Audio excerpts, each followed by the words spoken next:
Haya, Azimio, Azimio, Azimio. I was not yet ready to make a public speech, but this happened to be one of those few occasions when I must say something. I was told, the governor told me that today was the swearing in Mombasa, and as you know, I've been out of the country. I went to recuperate in the Spice Island of Zanzibar. I took my wife and children and grandchildren also to go and heal out of the shock that they got as a family. So we came this morning from the Spice Island of Zanzibar and arrived here slightly later so that we were not able to be with you at the swearing-in ceremony. But here I now am. First, I want to congratulate our younger brother, Abdul Samad Sharif Nasir, for convincingly winning the gubernatorial seat of Mombasa County. As you know, this was held later. It was deliberately left behind here and Kakamega, like our lawyers said in the court, so that they could have a trial after the rigging of the presidential elections. But the people of Mombasa showed clearly that they are truly Azimio and voted overwhelmingly for our candidate. This is the pride that we have, people as Azimio family. And the same thing happened also in Kakamega. So I want to thank the people of Mombasa for standing steady and firm with Azimio in the subsequent elections which was held here in Mombasa and Kakamega. We have an agenda for devolution. Devolution is the most important feature of our 2010 Constitution because it has removed a lot of power from the center down to the counties. It has empowered the people. And if used more effectively, it can help to revolutionize development in our counties. Therefore, we are going to rely on our governors to show the way that this is the Azimio way of doing things in their counties. If our governors use the resources properly, if our MCAs also cooperate with the county government and perform their role properly, it can show the people that the new government really is the government, the best government that this country could have. So there are other things that we are going to be talking about sooner. Right now, we are still waiting. As you know, the Supreme Court said that we are going to give us the detailed judgment within 21 days. Today, we are just about less than 10 days remaining. We want to wait to see what this detailed ruling is going to be about. But we, as people of Azimio, are shocked. I am not talking about this thing as Raila Odinga myself. It does not have to be Raila Odinga. But my fear is that if what the people saw happen on the 5th of September is what they expect in 2027, I'm wondering why should the people wake up in the morning to go and queue to vote?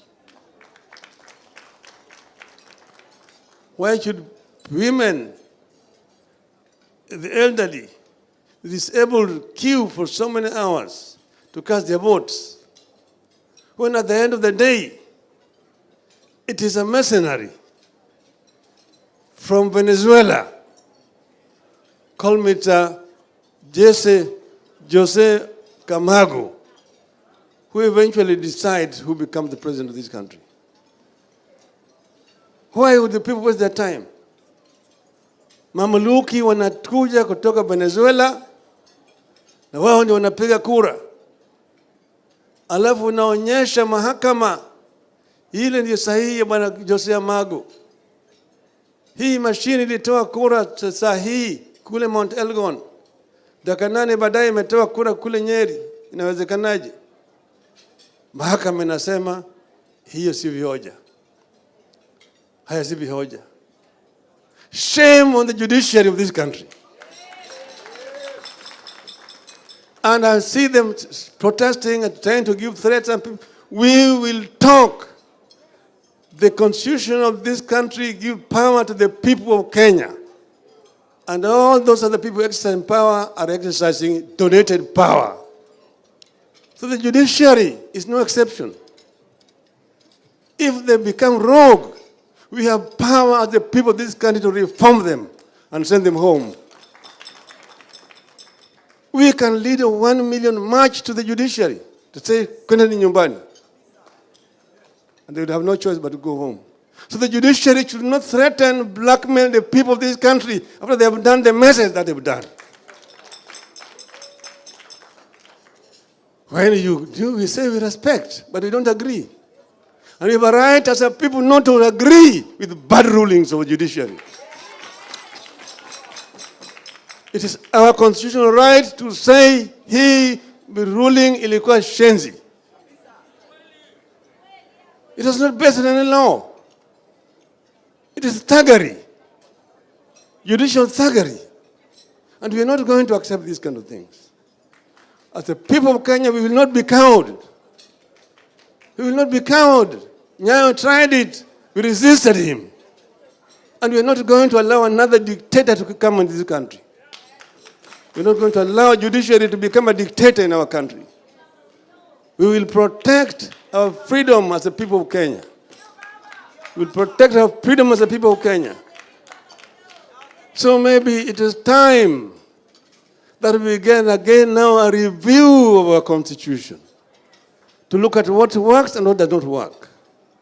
A rogue IEBC is another institution that requires thorough reform. You see 3 commissioners on one side and 4 on the other side. But even the 2 who had remained with the chairman are not in there. The chairman is acting like a rogue. Like a rogue. Alone. Now he's being hero worshipped. He becomes a hero by the judiciary. He's been lionized by the judiciary.